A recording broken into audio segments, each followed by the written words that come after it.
안녕하세요. 부킹부킹의 윤꾼입니다. 오늘 이야기할 책은 일본의 유명 만화죠. 거장이라 불리우는 만화가 히로카네 켄지의 이 시막과장에 대해서 한번 이야기해 보도록 하겠습니다. 먼저 저자를 보면은요. 1947년생이에요. 이제 나이가 좀 있죠. 워낙 오래 장기간 연재한 만화니까 그에 비례해서 작가도 이제는 이 초로의 거장이자 이제 화백 대우를 받고 있습니다. 와세다 대학교 법학부를 졸업했고요.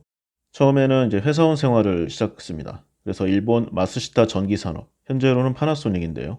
여기서 한 3년 정도 광고 기획부서에 재직한 경험이 있어요. 그래서 대부분의 이제 직장 생활의 여러 가지 내용들은 이때 자신의 경험을 베이스로 하고 있습니다.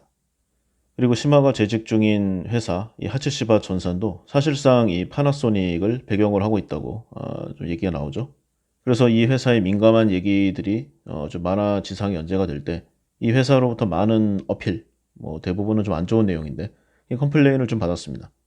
그래도 워낙 만화가 빅히트를 쳐가지고요. 중간중간에 좋은 내용을 하나씩 넣어주니까 또 뭐 유야무야 되는 그런 과정들을 벌써 몇십 년간 하고 있습니다. 그래서 이 히로카네 켄시가 이 신막과장을 비롯해서 여러 작품들로 일본의 생활 그리고 전반의 관습과 문화를 꿰뚫는 그런 내용들을 계속 그려내고 있어요. 대표작은 인간교차점과 이 심화과장 시리즈. 참고로 인간교차점을 보면은 뭐 죄수라던가 술집 여종업원, 소년원생, 날품팔이 외국인 노동자, 뭐 기타 사회 음지에서 살아가고 있는 인간 군상의 이 희노애락을 옴니버스 형식으로 그린 작품입니다. 일본 리얼리즘 만화의 대표작으로 꼽히고 있고요. 최대 출판사죠. 일본 소학관. 여기서 수여하는 소학관 만화상을 다수 수상했습니다. 오늘날의 히로카네 켄시를 있게 한 발판으로 평가되는 작품이고요. 재미도 좋지만 그 작품성이 그 옴니버스 한두 편만 봐도 누구나 느낄 수 있을 정도예요. 그야말로 수작이자 대작. 한 권에 한 네다섯 편씩 소개되어 있는데요. 아무 권의 어떤 챕터를 봐도 바로 빠져들면서 곧바로 몰두하게 만드는 이 스토리와 그림의 힘이 참 대단하다. 그런 느낌을 받았습니다. 저는 개인적으로는 심화과정보다 이 인간 교차점이 더한 재미와 이 감동을 좀 느꼈어요. 현재는 절판이 돼가지고요. 아마 중고서적으로만 구할 수 있을 텐데 만약에 여건이 되신다면 이 인간 교차점 꼭 한번 보시라고 권해드리고 싶습니다. 물론 이 심화과장 시리즈도 재밌고요. 추가로 저자의 이제 삶을 좀 보면은 일반적인 만화가의 길이 아닌 이제 그런 코스잖아요. 그러니까 법학도에서 직장 생활을 한 다음에 전업 만화가의 길을 걷는. 그러니까 초반에는 이 스토리나 사파 쪽에서 좀 어색한 면이 많았어요. 이 사람이 만화의 세계에 뛰어들 때 일본 만화의 최전성기였거든요. 그야말로 기라성 같은 작가들이 엄청나게 많았습니다. 근데 여기에서 이제 이 사람이 자리를 잡기가 쉽지 않았어요. 특히 처음부터 잘하는 사람은 없으니까 이 히로카네 켄지의 초기 단편집을 보면은 지금은 상상도 할 수 없을 정도로 좀 그림체가 단순하고 어딘가 좀 다른 작품을 뺏겼다. 그리고 전반적으로 좀 엉성하다. 그런 내용들이 좀 있습니다. 그래서 몇 년간 좀 나름의 좌절을 겪다가 이 심화과장 시리즈를 연재하면서 안정적인 모습을 찾게 되었죠. 일본에서는 이 정치적 성향이 좀 문제가 된 적이 있었는데 일반적으로 보수주의자로 알려져 있습니다. 다만 뭐 아주 일본의 극우 우파들은 좀 심하잖아요. 이런 좀 수구파와는 다르게 일본의 좀 일반적인 전형적인 보수층, 그러니까 자유시장 경제와 사회 안정을 원하는 이게 그의 만화에서 강조되는 이런 면모들이 많아요. 다만 노조 문제라던가 이 스트라이크 이런 쪽에서는 좀 상당히 보수적인 모습을 보여줍니다. 심화 시리즈에서 이제 심화 사원편을 보면은 노조에 대한 부정적인 면모 그리고 이제 여기를 충동질하는 이제 그런 위선적인 모습들을 계속 고발하거든요. 이게 그가 일본에서 좀 힘을 떨쳤던 적군파 요것도 좀 문제가 있는데 이 과격한 사회주의 사상에 대한 이 안티이즘이 있어요. 그래서 이제 보수적인 그리고 반좌파적 분위기가 이 사람의 만화 전반에 깔려 있어요. 근데 이게 곰곰이 뜯어보면은 상당히 좀 이상한 면도 있습니다. 그러니까 일본 적군파와 같은 이제 일본 이제 극좌파의 행태를 경험했기 때문에 좌파나 노동운동에 냉소적이다. 이렇게 말하기에는 이 심화과장이나 이 시리즈에서는 딱히 그런 태도가 드러나지 않아요. 작가가 본격적으로 이런 면에서 안티적인 모습을 보이는 게 이제 심화에서 한 부장에서 임원 정도 넘어가는 그러니까 수십 년 정도 지난 그때부터이거든요. 이때가 이제 만화의 시기도 그러지만 동구권의 현실 사회주의의 붕괴가 명확히 드러난 그 시점입니다. 그러니까 그 전까지는 딱히 우호적이지도 않고 적대적이지도 않은 그냥 좀 평범한 모습이었는데 세대상으로는 운동권 세대에 속하는 시마가 자본주의의 거부감을 가지지 않느냐 이런 상사의 이야기에 딱히 뭐 부정하지도 않는 이런 모습들이 만화에 계속 나와요. 하지만 이 사원 시마가 아주 놀라운 미래 예지력을 발휘해서 현실 사회주의의 이 필연적 붕괴를 예견하는 이제 그런 내용이 나옵니다. 이게 직급은 사원이지만 시기상으로는 좀 나중에 그린 면이 있거든요. 그러니까 예, 끼워 맞춘 거죠. 그리고 경제 체제나 이 정치 문제를 봐도 이제 동구권이 이 미국이나 기타 이 서구 쪽에 확실히 졌다. 여기 때부터 본인의 노선을 확실히 했거든요.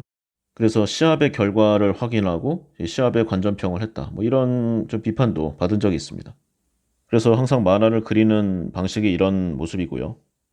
그러면 이제 바로 짐작이 되겠지만 이 작가가 즐겨 사용하는 이 만화의 연출 방식이 작중에서 배경 시대를 이미 겪어본 이 작가의 지식을 이용해서 등장인물의 탁월함을 보여주거나 아니면 다른 등장인물들을 좀 무능하거나 바보로 만들어서 주인공을 탁월하게 보이도록 하는 이제 그런 형식을 많이 취합니다. 그리고 중간에 업계와의 유착 관계를 의심되는 이제 그런 내용도 있어요. 이제 중간에 원자력 업계와의 이제 관련성이 나오는데 예를 들어서 이 도쿄 전력의 사장과의 대담 및 홍보 만화를 연재한 적이 있습니다. 그런데 도호쿠 대지진이 일어났어요. 바로 얼마 뒤에. 그래서 그때까지 작성했던 만화 전체가 한 번에 다 내려간 적도 있습니다. 그래서 만화의 전체를 보면은 기본적으로 마초남 그리고 보수주의 거기에 자본주의 이런 색채를 갖고 있어요. 하지만 이거에 뭐 나쁘다고 할 수는 없죠. 일본 사회가 이때에 고도 성장을 이뤄냈고 1947년생이니까 전후 시대잖아요.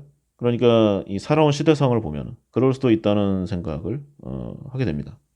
그래서 총평을 보면은 개인적으로는 작가의 인생이나 사고관, 그다음에 정치관, 그리고 세상을 보는 시각 등이 그렇게 마음에 들지 않는 면이 있습니다.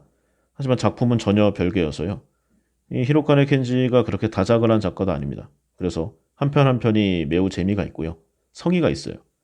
그리고 책을 읽는 독자의 역사관과 기본적인 사고, 뭐 상식이 풍부하면서 자기 소신이 확고하다면은 이런 좀 색깔이 있는 부분은 걸러서 읽으면 그만일 겁니다. 분명한 것은 이 히로카네 켄지의 작품이 대작이면서 명작임에는 분명하다는 사실이죠. 작가에 대한 내용이 이렇고요. 이제 만화의 내용을 한번 보겠습니다. 시마과장, 정확히는 이제 시마 시리즈라고 할 수 있어요. 그래서 회사원인 주인공 시마 코사쿠를 좀 배경으로 하는 인기 기업 만화입니다. 사원부터 사장, 회장을 거쳐서 타 회사 고문까지 가는 그야말로 풀코스를 다 하고 있어요. 시작은 1983년. 이때 첫 작품인 시마과장을 시작으로 40년 이상 연재가 이어지고 있는 그야말로 대작입니다. 한 사람의 인생을 갈아 넣었다고 할 수도 있겠죠. 출판사에 의한 공식적인 어떤 뭐 명칭, 내용은 없지만 서점 등에서는 비공식적으로 시마 코사쿠 시리즈로 명명하고 있다고 합니다. 그래서 이 만화의 배경을 보면은 1970년에 이 하츠시바 전산 여기에 취직을 한 시마가 첫 출근을 하면서 50여 년 이상 회사원 생활을 하고 있는 그 장대한 여정이 그려집니다. 그래서 기본 내용을 보면은요, 주인공인 시마 코사쿠 원래는 이제 평범한 현대 일본의 직장인을 묘사한 캐릭터입니다. 당초에 처음 기획은 직장인이 겪을 법한 이제 직장 내외 다양한 문제들 그리고 서로 간의 인간관계 계속 갈등이 일어날 거 아니에요. 사건도 벌어지고 이걸 헤쳐나가면서 성장하는 그런 인생 드라마로 기획이 됐습니다. 그런데 연재가 계속 진행되면서 인기를 엄청나게 얻어요. 그래서 스케일이 점점 커집니다. 작가가 생각했던 그 사고관 그리고 세계관을 훨씬 넘어가 버려요. 도저히 평범한 직장인으로 보이지 않도록 이 스토리가 바뀌어가는데요. 연재 처음부터 이 사내의 아리따운 여직원들과 사귀기 시작해서 때로는 이 VIP 또는 사장이나 회장 이런 사람들의 좀 애인들 그 사람들과 연인 관계를 맺는 것도 많이 나오고요. 중반에 들어서면은 사귀게 된 뭐 자기 부서의 신입 여직원이 알고 봤더니 이 회장의 숨겨진 딸이었다. 그리고 동시에 최대 주주다. 뭐 이런 설정이 계속 나옵니다. 그러니까 바람둥이 역할로 온갖 불을 거머쥐는 성공을 쟁취하는 그런 럭키 요소들이 많이 나오고 있어요. 그래서 만화의 후반부로 가면은 이제 사장에게 찍혀서 해고가 되는 걸 스스로의 힘으로 최대 주주의 힘을 얻어서 마침내는 역으로 이 사장을 쫓아내는 데까지 성공합니다. 현실 세계에서는 도저히 있을 수 없는 그런 내용이죠. 그리고 실제로 지명도가 낮은 과장편의 초기 연재분을 보면은 이때는 뭐 심화과장이란 게 있는지도 모르는 뭐 그런 상황이었어요. 겨우 연재를 얻어서 시작한 거니까.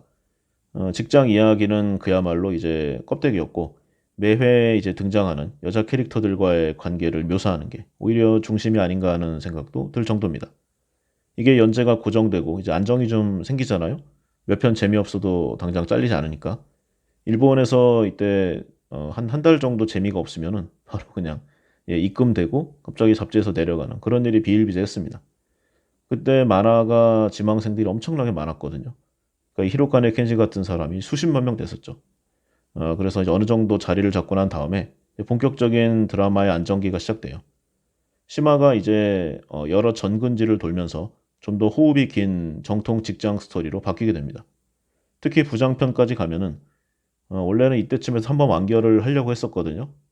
그런데 너무 인기가 있고 뭐 다음 편이 제대로 안 나오니까 이거를 그냥 끝까지 가져갈 생각을 한 것 같아요. 그래서 끝나기로 했던 작품을 다시 살려냈다는 말도 있습니다. 이때부터 갑자기 스케일이 확 커지면서 아주 글로벌하게 변했고요. 이후에 임원, 사장, 회장 이런 편으로 이어지게 됩니다. 그런데 아까 이야기했듯이 이 심화가 출세를 하는 과정이 실력보다는 좀 비정상적으로 운이 따르는 상황이 많아요. 그야말로 럭키가이. 예를 들어 신입사원 시절을 그린 사원 심화를 보면은 이제 고객이 처리를 맡긴 오래된 TV를 그냥 버리려고 하는 선임 직원하고요. 이걸 말리는 심화가 싸우게 되는데 선임 직원이 이제 인사권이 있었어요. 그래서 자기 말을 듣지 않으면 최하 랭크를 줘서 당신 부서 배치에 불이익을 주겠다. 이렇게 협박을 하는 장면이 있습니다. 그런데 마침 이때 지나가던 그룹 회장. 아주 우연히 이 장면을 듣게 되고요. 심화의 편을 들어준다. 뭐 매회 이런 식입니다. 예. 그리고 이 덕분에 심화가 그 해에 전 그룹에서 단 한 명만 보내주기로 했던 이 최고 인기 부서에 배치가 됩니다. 이런 터무니없는 운 좋은 내용들이 사원 시절부터 회장까지 계속 이어져요. 물론 작중에서 이 심화가 기본적으로는 일을 잘합니다. 성실하기도 하고요. 그리고 나름의 소신도 좀 있어서 어떤 위기나 뭐 자천의 위협에도 굴하지 않고 자기의 일을 꾸준히 나가서 실적을 내는 그런 모습도 있어요. 하지만 전반적으로 스스로의 힘이나 판단도 있지만 여기보다는 상황과 운, 그리고 이 심화를 따르는 여자들의 힘에 의해서 대부분의 트러블이 해결되는 경우가 많은 것도 사실입니다. 그래서 이 내용으로 좀 말이 많았어요, 일본에. 하지만 이제 어떤 뭐 만화나 소설이나 뭐 책을 봐도요. 이 정도의 좀 설정, 행운이 있다는 이런 내용은 뭐 주인공한테는 다 있지 않습니까? 그래서 극적인 연출로 생각하는 게 무난하리라고 봐요. 그리고 일종의 직장인들 판타지니까 리얼리티를 표방하고 있지만 실제적으로 리얼감은 많이 떨어집니다. 그러니까 리얼한 직장인의 애환과 생활을 담은 이 내용만 있을 필요는 없으니까 이렇게 약간 좀 초인적인 아니면은 좀 현실적이지 않은 이런 스타일도 뭐 나쁘지는 않다는 생각도 있어요. 옛날 만화니까. 그래도 이 초기의 과장이나 아니면은 심화 부장 여기까지는 기업 내부의 암투라던가 중년 셀러리맨의 애환 그리고 일만 하느라 가족과의 벌어지는 뭐 여러 가지 모습들 이런 장면들이 묘사가 됩니다. 하지만 부장 이후에 이제 이사나 상무편으로 가면은 셀러리맨의 판타지를 적당히 유지하면서 일어날 수 없는 일들이 계속 좀 묘사가 돼요. 그리고 이제 거의 끝부분인데 고문까지 되고 나서는 기존의 서열을 다 좀 무시하고 직위 체계를 다 갈아엎어 버립니다. 그래서 후임 사장과 그 반대파 이 사람들을 정리할 건 정리하고 살려둘 건 살려두는 이렇게 사내 권력 투쟁 묘사도 계속 또 늘어나게 돼요. 그러다가 결국 사장을 그만두고 회장에 취임하게 되는데 우리나라하고는 좀 달라요. 일본을 보면은 이제 비즈니스 이제 기업에서 회장이 된다. 그러면은 뭐 직급상으로는 최고위직이지만요. 실권이 없습니다. 그야말로 명예직. 그래서 이때부터는 이제 만화의 내용도 이게 재직사가 이제 테코트라는 이름으로 바뀌었거든요. 그래서 일본 경제연합회를 비롯한 이 재계 활동에 포커스가 맞춰집니다. 그리고 만화상에서요.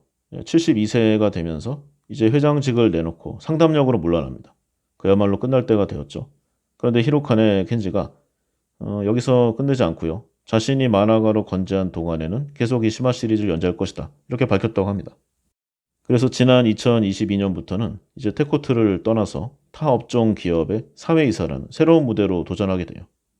그래서 옮기게 된 것이 이제 우에마츠 도건공업이라고 창업주의 후계를 놓고 이제 적자와 사생아 사이 이 줄타기를 그리는 이 내용들이 묘사가 되고 있습니다. 그래서 전체를 한 번에 보면은 좀 비슷한 내용이 반복되고 좀 그만화가 아닌가 하는 회들도 겹치는 부분이 있습니다. 하지만 한 편 한 편을 보면은요, 항상 긴장감이 있고 만화의 어떤 좀 재미와 이 요소를 확실히 놓지 않아요. 그러니까 작화 실력이라던가 스토리를 풀어가는 능력이 확실히 탁월합니다. 근데 또 이런 문제도 있어요. 심학 과장으로 시작할 때 30대 중반이었으니까 사장편만 해도 60대가 훌쩍 넘은 그런 세월이거든요. 그런데 만화상 외모가 전혀 차이가 없다시피 합니다. 그냥 머리만 약간 휘어지는 정도. 그래서 일본에서는 뭐 시마는 불사신이냐, 뱀파이어 이런 말도 많았습니다. 그런데 뭐 못생긴 만화 주인공을 누가 억지로 돈 내서 보겠습니까? 다 설정이죠.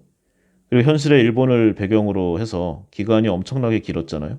이렇게 장기 연재된 작품이다 보니까 연재 내용을 보면은 이 동아시아 국제 정세의 변화도 흥미롭게 관찰할 수 있는 그런 시간의 연역이 나옵니다.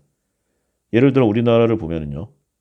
처음에 연재할 때하고 지금하고 대한민국을 대하는 이 자세가 그리고 태도가 많이 변했어요. 초반에는 이 대한민국이라는 나라 자체에 대한 언급이 없었습니다. 기껏 나와봐야 북한, 뭐 내용도 누구누구를 납치했다, 뭐 총을 쐈다, 미사일을 쐈다, 뭐 이런 내용이에요. 한국에 대한 묘사도 뭐 거의 안 나오지만 혹시 나오면은 뭐 친구가 한국 근무를 했다, 뭐 이런 정도예요. 아니면은 무슨 뭐 버섯 세트를 사왔는데 이게 메이드 인 코리아였다, 뭐 거의 이런 내용이었습니다. 한마디로 안중에 없었다고 해도 뭐 과언이 아닌데요. 근데 연재 초기에는 뭐 당연하다고 할 수 있어요. 당시에는 일본이 미국을 추월한다는 말이 나올 정도로 일본 경제가 초고도 상승할 때였거든요. 그야말로 승승장구. 그러니까 한국에 대해서는 뭐 몇 수 아래로 취급하는 인식이 당연했습니다. 꼭 이 사람만 그랬던 것도 아니에요.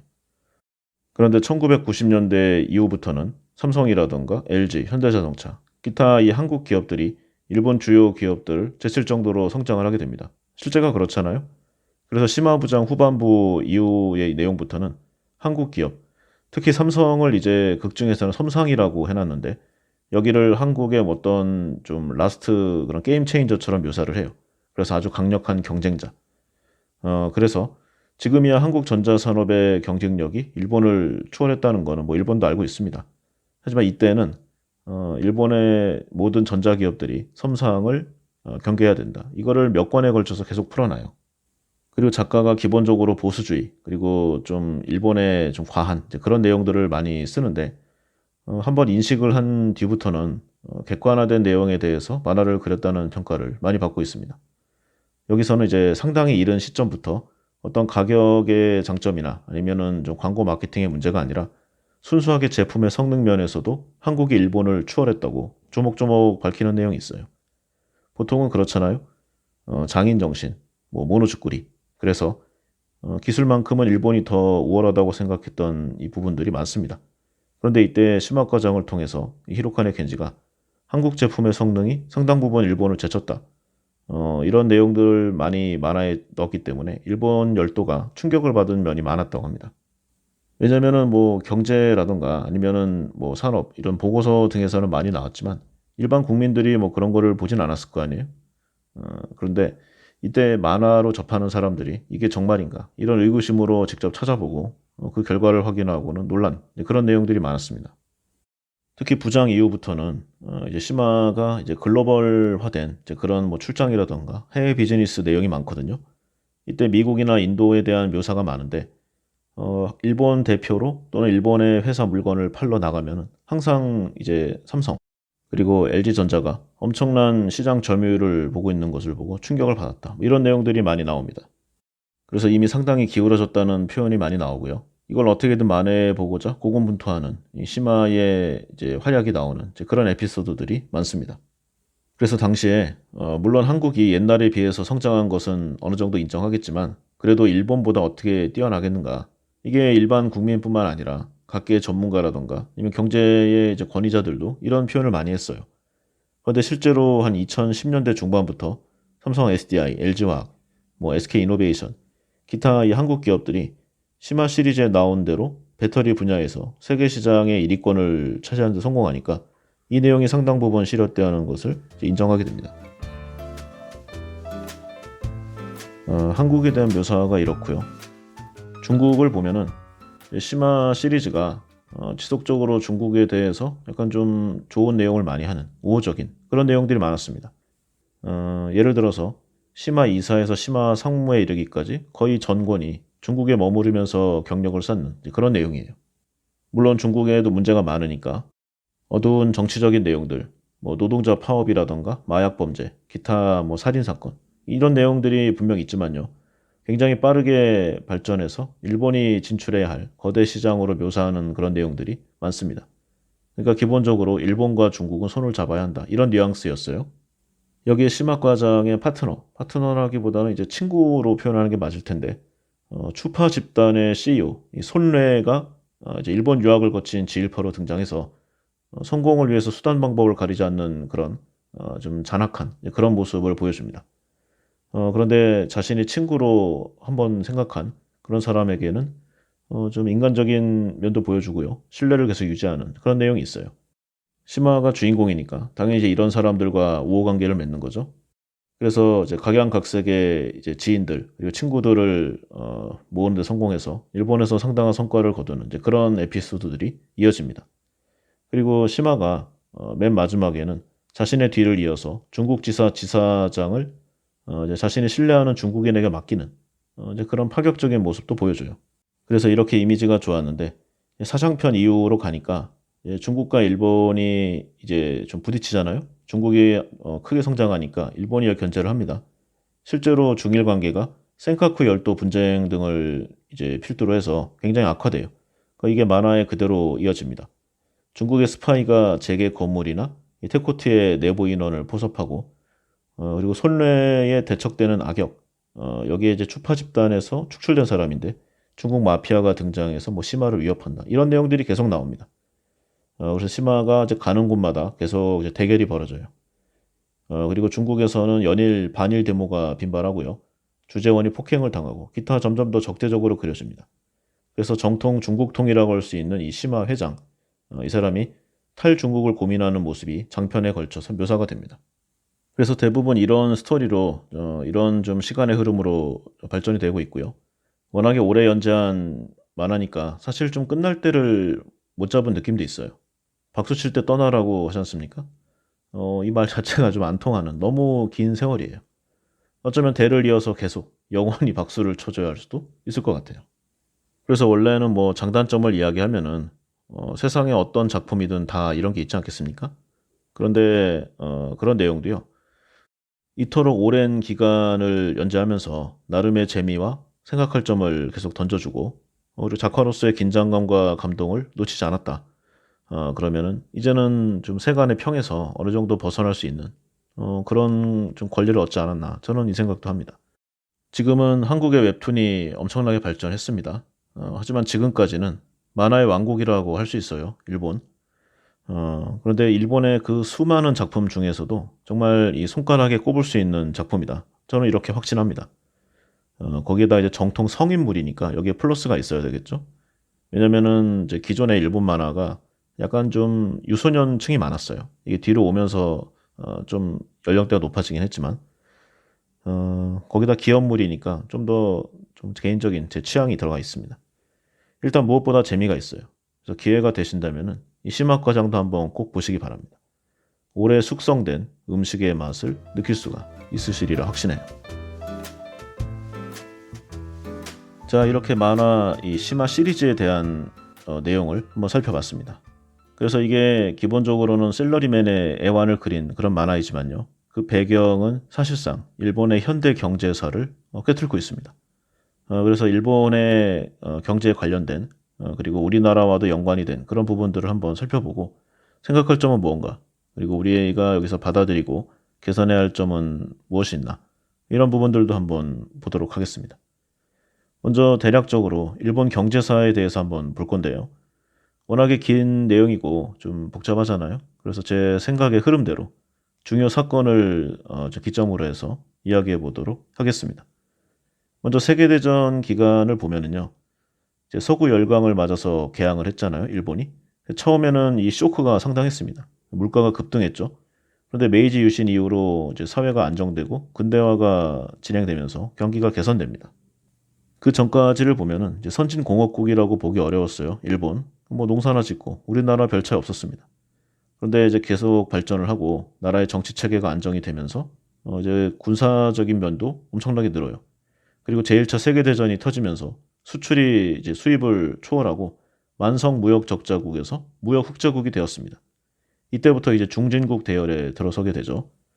근데 당시에 조선이나 중국을 포함한 이 대부분의 아시아 국가보다는 훨씬 잘 살았지만 아직 서구 열강이나 특히 미국 등과 비교하면 뭐 상대도 안 됐어요. 대략적인 비교치를 보면은 1935년에 1인당 국민 소득이 그러니까 일본의 소득이 미국의 한 12% 정도였다는 이제 기록이 있습니다. 그나마 이제 일본이 인구가 많잖아요. 그러니까 한 명 한 명은 작지만 다 합쳐놓으면은 인구가 6위권에 GDP가 9위 정도 되는 한마디로 어느 정도의 국민 소득과 꽤 많은 인구를 가진 적어도 지역에서는 강대국 소리를 들을 수 있는 그런 정도의 포지셔닝을 확보했습니다. 어느 정도의 소득을 가지고 있지만 많은 인구로 이 경제력이 높은 중국과 브라질 정도. 오늘날의 이런 정도를 보면 되겠죠? 그러다가 제1차 세계대전이 끝나니까 일본은 다시 무역 적자국이 되고 경기가 나빠집니다. 그러다가 1930년대가 되면은 빅 이벤트가 나오죠. 세계대공황. 그래서 난리가 나서 경제 위기를 타파하기 위해 식민지를 모색하게 됩니다. 이때 걸려든 게 만주. 그래서 일본이 만주를 점령하게 되죠. 그래서 여기 상당히 좀 이제 이익을 취합니다. 엄청나게 가져왔죠. 그래서 경기가 부양되니까 이제 중일 전쟁을 일으키고 여기서 한 번 더 자신감을 얻어서 진주만 공습을 통해 태평양 전쟁까지 일으키게 됩니다. 근데 여기가 이제 결정적인 오판이었어요. 이때 미국의 입은 데미지를 통해서 일본 경제는 그동안 어렵게 쌓아온 이 기반을 송두리째 모두 잃고 말게 됩니다. 이렇게 전쟁이 끝나고 1950년대 일본은 여전히 힘들었습니다. 제2차 세계대전이 끝난 후에 일본 주둔 미군 결정에 의해서 일본은 하마터면 농업국가가 될 뻔했어요. 그런데 여기서 아주 일본에 천오신조의 기회가 오죠. 1950년 한국전쟁. 그러니까 일본은 항상 한국을 밟고 일어섰습니다. 역사적으로 항상 그랬어요. 일본이 잘 되면 한국이 주저앉고 한국이 조금 잘 되면 일본이 어려워지는 그런 구조였습니다. 이때 전쟁이 발발하니까 미군이 이제 일본에서 군수물자를 생산하게 되고 뭐 유통도 이쪽을 베이스로 하겠죠. 그래서 전쟁 특수로 인해서 일본의 경제는 다시 호황을 맞게 됩니다. 그렇게 힘을 쌓아가던 일본이 이제 1950년대 후반이 되니까 세계에서 이제 수익권의 경제 대국으로 부상하게 돼요. 이때 중국이 이제 여러 가지 실정을 하잖아요. 그래서 중국의 후퇴와 맞물려서 일본이 아시아 제1의 경제 대국이라는 타이틀을 확보하게 됩니다. 그렇게 1960년대 이제 중후반까지 계속 이 실력을 기르니까요. 일본은 이제 전쟁이 끝난 지 불과 20년 정도 되어서 전쟁 전, 아니, 오히려 전쟁 전보다 더 높은, 그리고 더 빠른 그 이상의 모습으로 탈바꿈하게 됩니다. 그야말로 엄청난 성장률을 보여줬죠. 이때까지 일본의 경제를 보면은 이제 구미의 최선진국과 비교해서는 뒤처진 면이 있습니다. 하지만 1960년대 중반 이후에 이제 일본이 무역 장벽과 기술 혁신, 그리고 민간의 이 아낌없는 투자, 일본에게 유리한 시대적 배경, 뭐 기타 여러 긍정적인 요소로 인해서 엄청난 무역 수지 흑자를 기록했고요. 1965년 이후로 가면은 이미 영국이나 프랑스와 좀 대등한 세계 5위권의 경제대국으로 부상했어요. 구미의 선진국을 바짝 추격하는 그런 모양새였죠. 그런데 일본을 보면은 우리가 이제 미국과 일본이 굉장히 친하다고 생각을 하지만 실제로 그렇고요. 정확하게는 미국에 대한 일본의 일방적인 구애라고 보는 게 더 맞겠지만 어쨌든 좀 일본은 패전국이잖아요. 그러니까 여기에 대한 데미지 그리고 약간 핸디캡을 줘야 되는데 이렇게 계속 성장하니까 다른 나라들이 이제 불편합니다. 일본의 이 약진에 상당히 긴장하기도 했고요. 기분이 나빠요. 그래서 계속 상당한 압력과 좀 비난을 줍니다. 그런데 일본이 이런 것에 아랑곳하지 않고 계속 성장을 거듭해서 1970년이 되니까 이제 독일을 제치고 소련까지 이제 이겨요. 그래서 세계 2위의 경제대국으로 약 40년 이상 자리를 굳건히 하게 돼요. 그런데 일본을 묘사하는 내용이 있죠. 부강한 국가의 가난한 국민. 경제대국의 지위에 무색하게 당시 일본 국민 1인당 GDP는 세계 30위권 수준이었습니다. 그리고 그 정도가 너무 심해서요. 1960년대 도쿄는 최신식 빌딩과 허름한 초가집, 이게 공존하는 풍경이 일상적이었습니다. 그리고 이때 컬러 TV 방송이 시작되었는데요. 대다수의 국민들은 아직 흑백 TV에 머물러 있는 이제 그런 시기였죠. 그러다가 1970년대가 되면서 이 눈높이가 서로 맞춰지게 됩니다. 이때부터 일본의 초고층 건물이 다수 들어서면서 도쿄의 시가지가 현재와 같은 오늘날의 모습을 갖추기 시작해요. 이 시기에 일본을 보면은 이미 도쿄의 도심에 이제 자동문 그리고 센서 이런 초현대식의 이 고층 빌딩이 계속 건립되기 시작합니다. 그래서 이제 미국의 핵심 도시들과도 그렇게 뒤지지 않는 그런 실력을 갖게 되죠. 그러다가 이제 잘 나갔는데 1970년대 또 사건이 터집니다. 바로 국제통화위기. 이게 1971년에 있었고요. 제1차 오일 쇼크. 또 같은 해였죠. 당시에 어쨌든 간에 이제 세계에서 무역으로 먹고 사는 일본이었으니까 수출. 일본이 여기에 이제 혼란을 크게 겪게 됩니다. 그래서 데미지를 너무 크게 받아서 놀랐어요. 그래서 유류파동 이후에 일본이 이 경제 구조를 위기에 대응할 수 있는 3차 산업 위주로 개편하게 됩니다. 이게 또 성공을 거둬서 1970년대 후반기에 들어서면은 일본의 경제가 이제 그동안에도 괜찮았지만 더욱더 에스컬레이터적으로 빨리 가는 그런 이제 루트에 들어서요. 미국이나 아니면 영국, 프랑스 등의 구미 선진국들과 비교해도 훨씬 우수한 그런 성장세였습니다. 신기술 혁신도 좋았고요. 일본에서 마이크로 전자공학 혁명이 발생해서 각종 산업이 우후죽순처럼 발전했습니다. 그로 인해서 산업에 들어가는 비용이 적어졌고 그 매출은 엄청나게 늘어났죠. 마진도 높아졌습니다.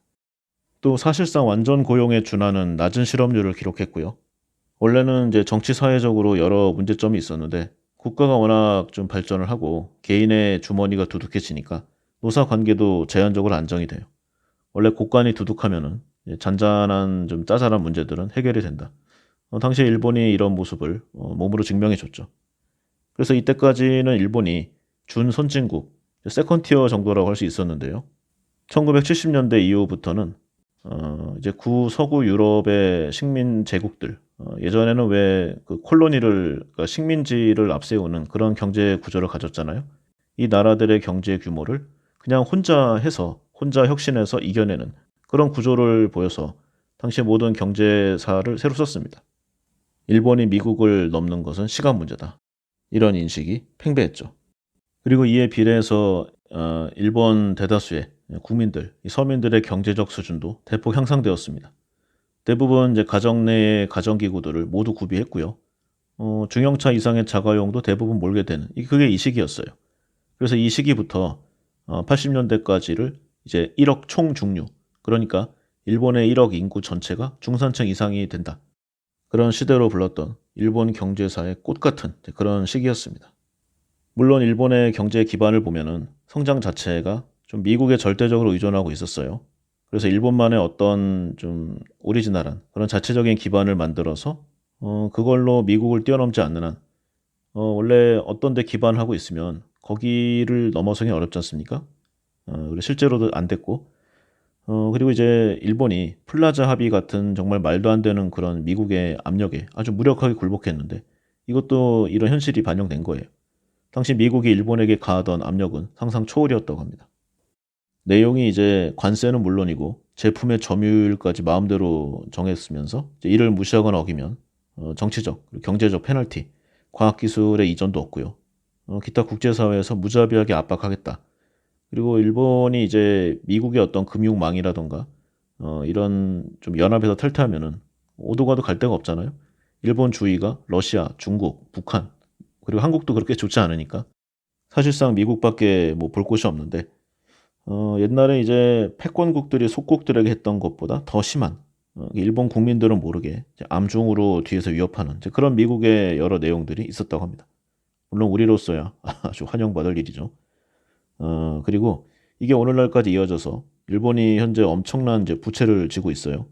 근데 이 중에 상당수가 당시 미국의 압력에 의해 어쩔 수 없이 굴복하면서 생긴 것이고 이것은 어지간히 혁신적인 이 전쟁을 몇 번 할 수 있는 그런 내용에 준한다. 뭐 이런 평가들이 많이 있습니다. 그래서 일본이 너무 빠른 속도로 이제 컨트롤을 벗어날 정도로 성장을 하니까 이제 미국이 뒤에서 허리띠를 졸라버린 거죠. 여기서 한번 싸워봐야 되는 건데 일본이 너무 무기력하게 굴복한 것도 오늘날 이 위기 여기에 단초를 제공한 그런 면이 있습니다. 그리고 미국이 국가적으로 이제 압력을 행사하는 것 말고도 이제 민간 기업도 좀 일본을 만만히 보고 여러 좀 뇌물, 그리고 스캔들 사건을 일으켰습니다. 그 중에서 가장 대표적으로 큰 거 아마 들어보셨을 거예요. 로키드 스캔들 사건. 로키드사를 보면은 이제 미국의 군용 항공기 제조 회사인데요. 연역이 오래됐습니다. 1912년 설립된. 그리고 이 회사가 1995년에는 이제 마틴 마리에트하고 합병해서 이제 오늘날의 로키드 마틴이 되었죠.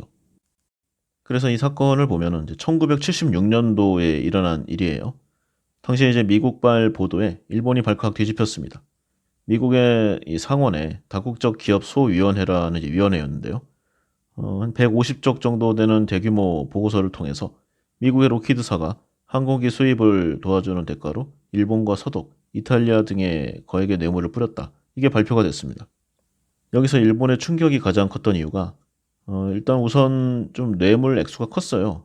그래서 이 좀 검은 돈이잖아요. 이게 총 12개국으로 갔는데 총 뇌물 액수가 1,540만 달러. 여기에 일본에 간 돈만 한 1,300만 달러 됩니다. 그러니까 8, 90%가 일본으로 간 거죠. 그리고 두 번째가 뇌물수수 의혹의 최종 당사자로 지목된 인물이 일본의 다나카 가쿠에이 전 총리 대신입니다. 다나카 가쿠에이가 누구인가? 일본이 좀 계급 그리고 신분 또 학벌에 대한 차별이 심한 그런 나라입니다. 근데 여기서 초등학교 졸업장밖에 없어요. 이런 상황에서 사업가 그리고 정치인으로 성공 그것도 승승장구했던 사람입니다. 그리고 서민 총리라는 애칭까지도 얻었어요. 그러니까 다 가진 사람입니다. 정치인으로서의 끝판왕이라고 할 수 있는데 이 재산 형성 과정에 대한 언론의 심층 보도로 1차적으로 물러난 그런 상황이었어요. 그럼에도 불구하고 이제 자민당의 이 마쿠의 최대 주주로서 영향력을 행사하던 이제 그런 거물이었습니다. 그러니까 이런 사람이 이 스캔들에 휘말렸다. 일본 전체가 큰 충격에 빠졌습니다. 뇌물 사건이 대부분 그렇듯이 이제 결정적인 증거가 이제 없다는 이제 그런 생각을 했나 봐요. 그래서 다나카 측이 전면 부인했는데 이 사건이 시간이 갈수록 계속 커졌습니다. 특히 정치인과 공무원, 기업인 이런 이제 검은 유착 관계가 계속 뚜렷하게 밝혀졌죠. 결국 다나카는 일본 검찰에 구속됐고요. 일본에서도 이 전 현직을 막론하고 총리가 구속된 것은 일본 헌정 사상 처음입니다. 그러면 그 사이즈나 뭐 뇌물 액수는 어느 정도인가? 당시 이제 기종이 로키드사의 F104 그리고 L1011 그러니까 전투기하고 여객기였는데요. 이걸 수입해주는 대가로 다나카 전 총리가 받은 뇌물이 약 200만 달러. 그러니까 생각보다는 크지 않죠? 그러니까 일본인들이 이제 금액 자체보다는 이미지가 이제 서민 총리의 대표적 정치인이었는데 외국의 뇌물을 받아서 들통났다. 여기에 이제 큰 화가 나는 거죠. 그리고 로키드 뇌물 스캔들이 일었던 서독, 네덜란드, 뭐 사우디아라비아 이런 다른 나라 등과 다르게 일본에서 유독 이 반응이 크게 나온 것도 이런 이유에서였습니다. 이 사건이 근데 미국에도 영향을 미쳤어요. 오늘날 전 세계 기업의 부패 정도를 파악하는 이 척도 가운데 하나예요. 미국의 해외 부정거래 방지법, 이게 FCPA라고 하는데 이것도 이때의 사건 때문에 마련이 되게 됐습니다. 이탈리아도 비슷해요. 부패 방지법을 만들게 됐죠. 일본이 이 다나카 신화의 몰락을 지켜보면서 자민당의 이제 내분 심화까지 벌어지게 됐는데 이 어떤 정치인도 법 앞에서 단죄될 수 있다는 이런 교훈을 제대로 새긴 거죠. 그런데 아무리 사건이 확실하다고 하더라도 이 정도 사이즈의 성과를 냈다. 그래서 일본 검찰이 온갖 수사의 제약을 딛고 회유와 압력을 이겨내고 살아있는 권력, 이 거악을 단죄했다. 그래서 국민들의 열광적인 지지를 받게 됩니다. 이때가 이제 검찰 전성 시대의 시작이었죠. 검찰이 이제 한 건 제대로 한 건데 우리나라하고는 확실히 다르죠. 물론 이때 검찰도 믿는 쪽이 있었습니다. 당시 다나카의 이 자민당 내 경쟁자였던 미키 다케오 현 총리, 이 사람의 남모를 지원을 받았다는 이제 그런 내용도 있어요. 아무래도 뭐 어느 정도는 도움을 받지 않았겠습니까? 하지만 이 당시 자민당 내에서 가장 힘을 가진 다나카가 거의 킹메이커 역할을 했기 때문에 그래도 상당히 무리수 그리고 위험을 무릅쓴 것만은 사실이라고 생각이 돼요. 이때부터 일본 검찰이 이제 활약이 계속되는데요. 특히 이 중에서도 도쿄지검 특수부 다케시타 노보로 총리를 실각시킨 리크루트 사건이라던가 아니면 정계의 원로이자 능구렁이었던 이 가네마루 신, 이 사람도 유명한 사람입니다. 이게 사가와 큐빈 사건이라고 명명이 되는데 이것도 나중에 한번 시간이 되면. 그리고 권력형 비리 사건이 이제 계속 나와요. 그러면서 일본 검찰이 이제 국민의 박수갈채를 받는 그런 일이 일어납니다. 그리고 검찰뿐만이 아니라 이 당시에는 일본에서도 제대로 된 기자들이 좀 있었어요. 당시 문예춘추의 이 프리랜서 기자, 이 다츠바나 다카시, 이 사람이 이제 수십여 명의 기자를 이끌고 몇 달간 취재를 한 끝에 이 다나카 가쿠의 연구, 그 금맥과 인맥, 이 기사가 일본 주류 언론의 추정 보도를 이끌어내면서 이 다나카를 현직에서 끌어내리는데 결정적인 역할을 하게 됩니다. 오늘날 우리나라와 참 여러모로 대비되는 일이 아닐 수가 없습니다. 진정한 기자가 좀 있었으면 하는 그런 생각이 있어요. 이렇게 일본을 뒤흔들었던 로키드 사건. 그런데 남의 나라 이야기로만 끝날 게 아닙니다. 아까 이 로키드사가 합병을 거치면서 로키드 마틴으로 변했다고 했잖아요. 이 로키드 마틴의 최대 고객사 중에 하나가, 그러니까 고객 국가 중에 하나가 바로 우리 대한민국입니다. 이 F-35, 이게 차기 전투기인데요. 여기 도입하는 이 플랜이 있었어요. 그리고 한국형 전투기 개발, 그리고 기존의 KF-16의 전투기 성능 개량 사업, 뭐 레이더 도입, 기타 수십조 원이 넘는 사업의 주요 공급자가 이 로키드 마틴입니다. 제대로 살펴보고 지속적인 감시의 이 시선을 거두지 말아야 함이 바로 여기 있겠죠. 참고로 일본 로키드 사건 때 추가적으로 더 욕먹은 이 내용이 또 이런 데 있습니다. 당시 일본이 도입했던 게 이제 F-104 전투기였다고 했잖아요. 이게 실용 전투기로는 최초로 마하 2의 벽을 넘어서 아주 기대를 모았던 당시의 이제 신식 그리고 주력기였습니다. 1960년대 초반부터 한 2,500~600대 정도가 이 자유진영의 국가에서 운영이 됐어요. 그런데 별명이 이제 과부 제조기로 악명이 높았다고 합니다. 모두 이제 900대 정도로 미국보다 많은 이 기체를 운영했던 서독이 전투가 아니라 훈련에서만 거의 300대에 가까운 이 기종이 사고가 났다고 해요. 그래서 조종사만 110명이 사망했습니다. 전투기가 이제 사고가 나면은 뭐 살아나기가 거의 어렵잖아요. 그래서 뭐 그걸 감안하더라도 이 기종 하나가 사고율이 32%. 그리고 서독만 그런 게 아니고요. 138대를 도입한 네덜란드에서는 43대가 사고를 냈고 벨기에도 이제 113대가 들어가서 40대가 떨어지거나 고장이 났다고 합니다. 또 200대를 운영한 캐나다는 이게 또 가까운 나라라고 신경을 그나마 또 덜 썼는지 사고율이 50%가 넘었다고 해요. 다나카가 전직 수상 출신이었으니까 이 정도 정보를 몰랐을 리가 없습니다. 그러니까 얼마 안 되는 푼돈에 일본의 이 전투기 조종사들, 이 젊은 청년들을 죽음으로 몰아넣었다. 이렇게 말할 수가 있겠죠. 일본이 당시 뭐 경제적으로 워낙 잘 나갔으니까 이제 이런 좀 검은 흑막의 사건들도 계속 이어집니다. 그래서 일본이 이제 전체적으로 이런 사건들도 있었지만 계속 경기가 발전하는, 그리고 발전하다 못해 이제 과열되다가 버블의 붕괴에 이르는 이제 그런 과정이 일어나요. 그래서 그 과정을 잠깐 살펴보면은요. 1980년대 말에 이때를 기준으로 일본의 천황이 살고 있는 이 도쿄 항공의 땅값이 미국 캘리포니아 전체 땅값보다 비싸다는 이제 그런 토지 감정 평가가 나왔습니다. 캘리포니아 면적이 일본 항공에 비해서 그야말로 수천 수만 배가 더 넓은데 그 땅을 다 팔아도 그 일본에 상대적으로 작은 항공 땅을 살 수 없다. 말이 안 되는 얘기죠. 그래서 이 도쿄 중심가의 긴자거리의 땅값 같은 경우도 계속 끊임없이 올라서요. 한 평도 아니고 1제곱미터당 3천만 엔 여기까지 오를 정도였습니다. 그러니까 평당 1억 엔이라고 할 수 있는데 1980년대 말에 평당 1억 엔, 그러니까 평당 10억 원이에요. 그러면 지금 환율로 보면은 진짜 100억이라고 할 수 있을 그런 정도입니다. 한 평에 한국 돈 100억. 이게 말이 됩니까? 이 일본 GDP의 당시 상황을 보면은 미국의 절반에 좀 미치지 못하는 그런 수준이에요. 그런데 주식시장의 시가총액은 미국 주식시장 시가총액 전체의 2배에 달할 정도였습니다. 당시에 뭐 개별 사례를 보면은 미쓰이 부동산이 이제 3억 달러였던 뉴욕 맨해튼 6번가의 유명한 엑손 빌딩. 이걸 약 6억 3천만 달러 정도에 사게 됩니다. 그러니까 실제 부르는 것보다 더 줬어요. 미쓰비시 부동산 같은 경우에는 뉴욕의 워낙 유명한 명물이죠. 록펠러 센터. 여기에 50%를 매입하는 데 성공했고요. 소니 같은 경우에는 콜롬비아 영화사를 인수했고 마스시타는 MGM 유니버설을 사는 등 기타 대부분의 회사들이 이런 좀 굵직굵직한 프로젝트들을 한두 건 이상은 했습니다. 바야흐로 일본이 미국을 통째로 서들일 것 같았던 그런 질풍노도의 시기였어요. 그래서 이렇게 잘 나갈 것 같았던 일본. 하지만 그 거품이 오래가지 못했습니다. 1989년에 39,957포인트, 그러니까 거의 4만이었죠. 이 4만에 육박하는 니케이 지수가 한순간에 무너지게 됩니다. 당시 일본은 물론이고 전 세계의 모든 애널리스트들이 니케이는 계속 상승할 것이다, 이런 장밋빛 전망을 내놓았는데요. 이들을 모두 비웃기라도 하듯이 주가는 더 이상 오르지 않았고 이제 바로 곤두박질 치기 시작했어요. 너무 놀라서 당시 대장성이 직접 나서서 증권사와 이제 은행들을 협박하고 부양책을 강하게 썼어요. 그래도 니케이 지수는 계속 떨어지기만 했습니다. 땅값도 당연히 비례해서 하락했고요. 전반적인 거시경제도 휘청거렸습니다. 이어서 금융부실이 등장하게 됐죠. 이렇게 해서 일본 경제가 잃어버린 10년, 20년을 거쳐서 잃어버린 30년으로 오게 됩니다. 그리고 40년으로 나아가고 있고요.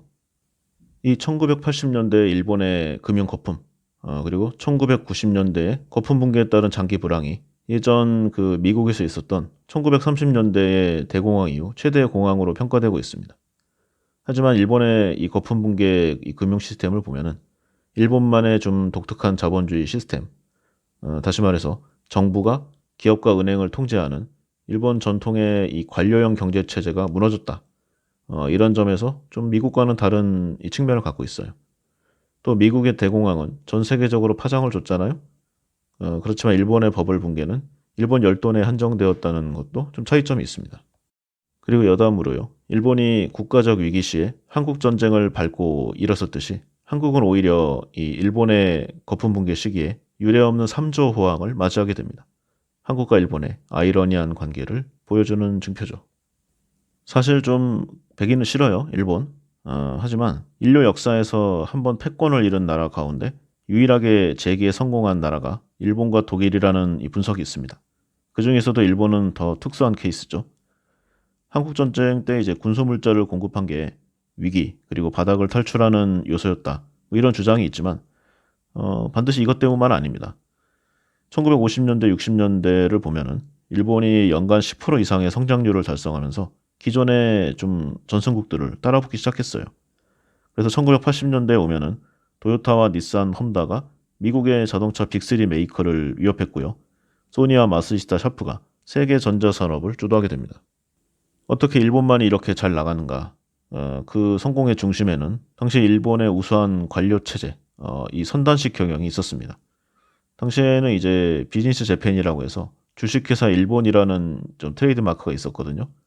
그래서 일본에서 가장 우수한 인재들이 모인 일본의 대장성, 그리고 통산성, 여기에 관료들이 산업계획을 수립한 다음에 각계 요소에, 그러니까 기업들의 지침을 내리고 뭐 관청이라던가 이런 쪽이 따라오는 거예요.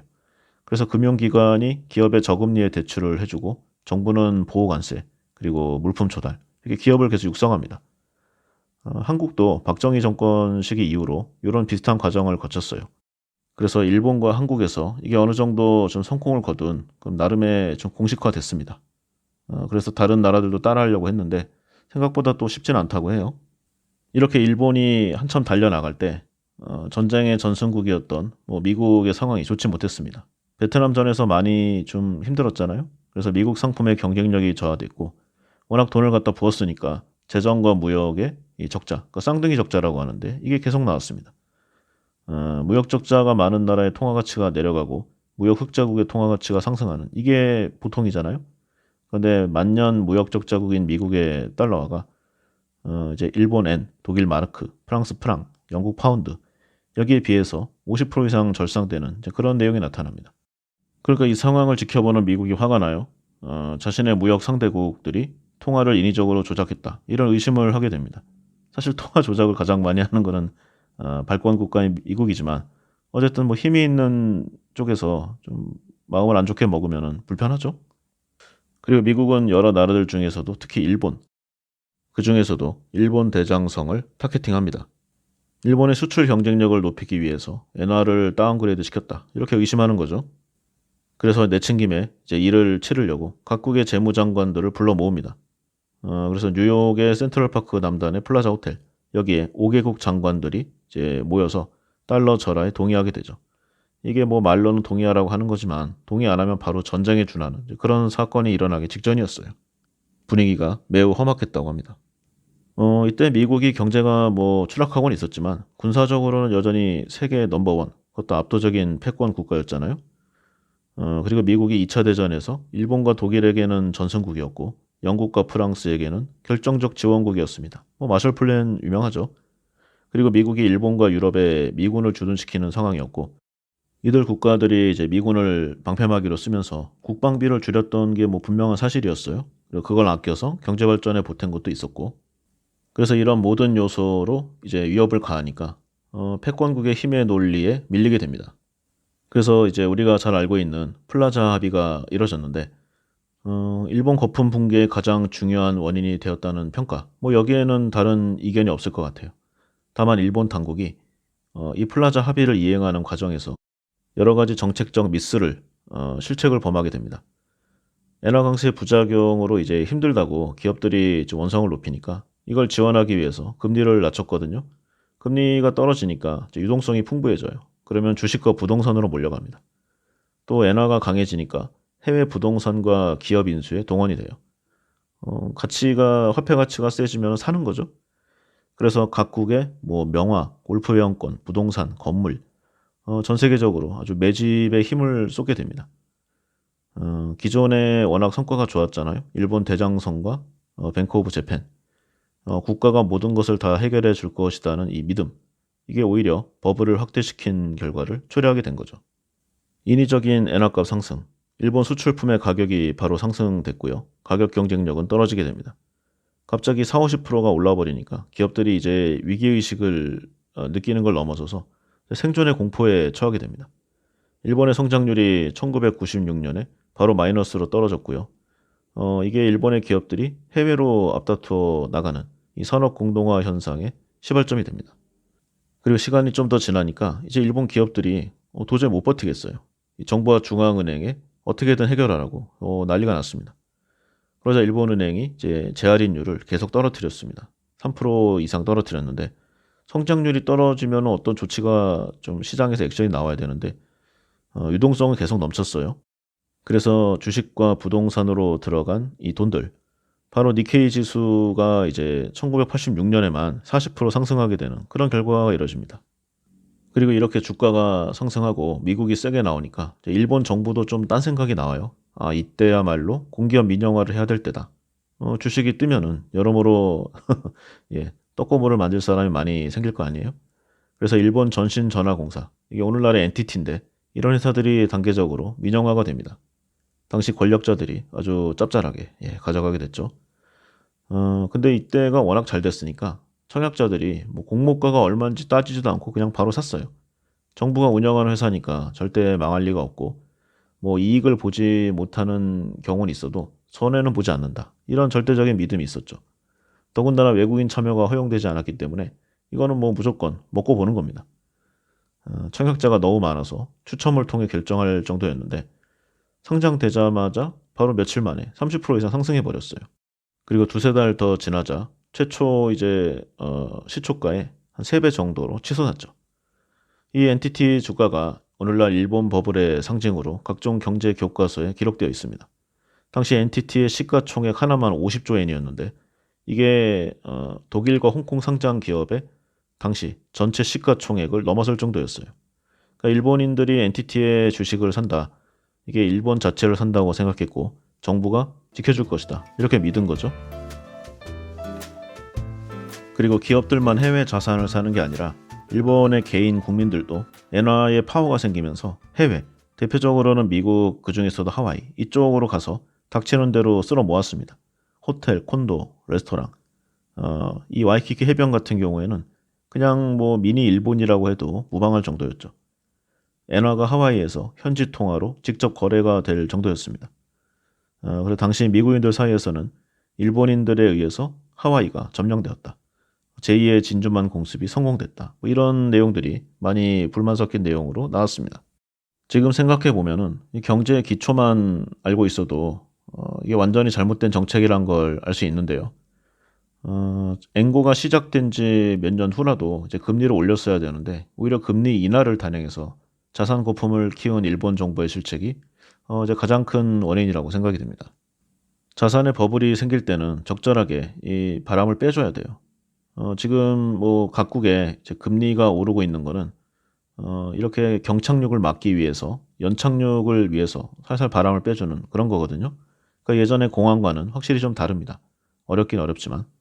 그래서 국가의 목적이 그런 거잖아요. 적절히 컨트롤하는 거. 그런데 이게 일본 관료들이 굉장히 오만하고 좀 무능했다고 합니다. 그러니까 공부만 잘한 헛똑똑이들이 이 뒤타에 걸렸다는 거죠. 원래 일본 대장성 관료들의 우수성은 전 세계적으로 좀 평이 좋았는데요. 이게 뒤로 갈수록 점점 족벌 체제 그리고 누구누구의 자식들 이렇게 대체가 됩니다. 그러니까 대장성 자체의 능력치가 떨어졌고 해외에서 일어나는 변화에 능동적으로 대처하지 못했다. 이런 여러 가지 요소들이 겹친 거죠. 실제로 1985년에 뉴욕 플라자 호텔에서 미국에 의해 통화 절상을 강요받은 나라 일본만 있는 거 아닙니다. 독일, 영국, 프랑스도 똑같이 이 조건으로 받았어요. 그런데 다른 나라는 멀쩡한데 유독 일본 경제만 무너졌습니다. 정부와 기업, 금융기관, 일본의 개인들이 한통속이 되어서 밀어붙인 기존의 자신감, 결국 이 버블 붕괴로 마무리되게 되죠. 그래서 일본은행은 이 재할인율을 계속 인하해서 5%에서 3%로 떨어뜨리고요. 이게 미국과의 이제 국가적 약속이잖아요. 달러 값을 하락하기 위한 필요 조치인데 엔화 상승에 따른 일본 기업들을 부양하는 당연한 조치로 시장에서 받아들여졌습니다. 수출이 악화되니까 내수 시장을 키워야 한다는 뭐 그런 대의 명분도 있었죠. 어쨌든 이런 엔고는 일본 경제를 바로 침체에 빠뜨렸습니다. 그 유명한 엔고 불황. 어쨌든 이런 금리 인하가 유동성을 계속 부풀렸다고 했잖아요. 그래서 일본 땅값이 도쿄 중심가 지가를 뛰어 올리는 것에서 시작해서 전국으로 퍼져나갑니다. 해마다 이상적으로 폭등했죠. 부동산이 뛰자 다음으로 이제 상승한 곳이 주식시장인데 1984년에 한 만에서 11,000 정도 했었거든요. 니케이 지수가. 거의 박스권을 좀 오래 있었는데 플라자합이 직후인 이 몇 년 만에 26,000을 넘어서 버립니다. 여기에 때마침 뉴욕 증시가 이제 1987년에 블랙 먼데이 대규모 주가 폭락이 있었잖아요. 그래서 이 기회를 좀 잘 살려서 조정을 했어야 되는데 거품 팽창을 더 방치해버려요. 그리고 블랙 먼데이 때는 일본 대장성이 옛날처럼 당시에 이제 일본의 빅포 증권, 그러니까 야마이치 다이와 노무라, 뭐 니코 여기에 대표이사를 불러서 주가를 부양하라고 직접적으로 명령, 위협 이렇게 하는 일까지 벌어져요. 당시에 이제 거래량의 절반을 좌우하던 이 메이저 증권사들, 당시에 이제 좀 큰 손님, 이 사람들한테 손실 보장을 해줄 테니까 주식을 좀 사라, 주가를 올려라. 이렇게 좀 잘못된 이런 판단들을 계속하게 됩니다. 그래서 일시적으로는 원래의 수준을 회복했다고 해요. 그렇지만 결국에는 이제 버블 붕괴로 갔고요. 당시 개인들도 뭐 엄청났다고 합니다. 이제 당국의 규제가 느슨했던 이제 비은행 금융회사들, 이 부동산 담보대출이 몇 년 만에 이제 몇 배 이상 늘었고요. 거의 뭐 10배가 늘었다는 지표도 있어요. 그리고 도쿄의 집값이 너무 오르니까 은행들이 당시에 이제 셀러리맨들에게 작은 평수, 일본은 좀 집이 작기로 유명하잖아요. 100년 분할 상환하는 조건에 대출 상품을 팔았다고 합니다. 그야말로 대를 이어서 갚으라는 거죠. 또 기업들에 대한 혜택을 계속 늘려갑니다. 자본이득세를 부담하지 않고 주식과 채권 투자를 할 수 있게 좀 계좌를 터줘요. 이게 투금 계정이란 건데 이것 때문에 이제 좀 엄청나게 이게 불어났죠, 규모가. 여기다가 이제 기업들이 이제 자본 자유화 조치란 게 있어서 1981년도부터 역외 시장에서 BW, 신주인수권부 채권이잖아요. 이걸 발행할 수가 있었습니다.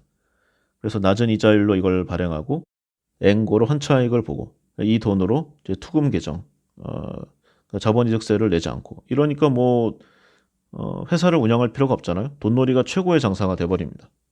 그래서 일본 영화나 뭐 드라마 보면은 이제 사채업자들, 뭐 사채 회사들 많이 나오잖아요. 다 여기에 부산물들이에요.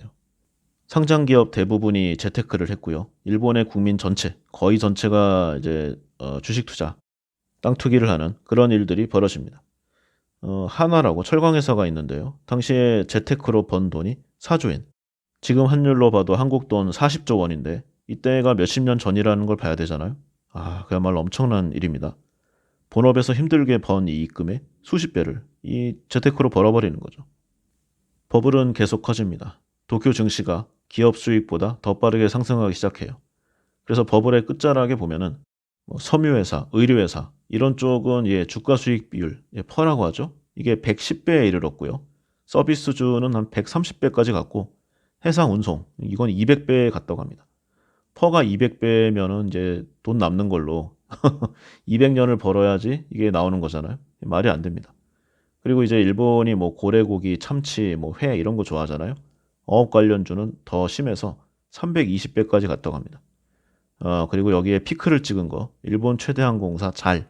이 잘이 민영화하면서 결국 퍼 400을 찍는 황금 주식이 되었습니다. 듣는 것만으로도 어마무시하게 이렇게 부풀어 오르고 있으니까 서구권의 증권사들이 1980년대 이후부터 도쿄 증시가 과열되었다고 판단하면서 슬슬 손을 띄었어요. 하지만 일본 증권사들은 뭐 말도 안 되는 그런 변명을 늘어놓으면서 계속 기업과 개인 투자자들을 끌어모았습니다. 특히 당시 일본 최대 증권사 노무라, 단 한 번도 매도 의견을 내지 않은 회사로 유명해요. 지금도 유명합니다.